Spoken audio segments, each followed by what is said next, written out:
বিশ্বকাপের নকআউট পর্বে অঘটন আর রোমাঞ্চের এক অবিশ্বাস্য রাত দেখল ফুটবল বিশ্ব। জার্মানি ও নেদারল্যান্ডসের মতো দুই পরাশক্তিকে টাই ব্রেকারে বিদায় করে শেষ ১৬ টিকিট কেটেছে প্যারাগুয়ে ও মরক্কো। বিশ্বকাপের ইতিহাসে টাই ব্রেকারে জার্মানির শতভাগ জয়ের 4টি রেকর্ড ভেঙে ৪-৩ ব্যবধানে জিতেছে প্যারাগুয়ে। নির্ধারিত অতিরিক্ত সময়ের খেলা ১-১ সমতায় শেষ হয়। প্যারাগুয়ের হয়ে হোলিও এনসিসো এবং জার্মানির পক্ষে কাই হাভার্টজও গোল করেন।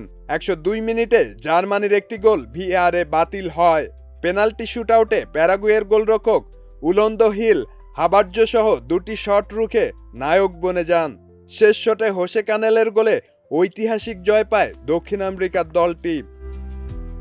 অন্য ম্যাচে নেদারল্যান্ডসকে টাই ব্রেকারে ৩-২ গোলে হারিয়ে শেষ ১৬য় উঠেছে মরক্কো।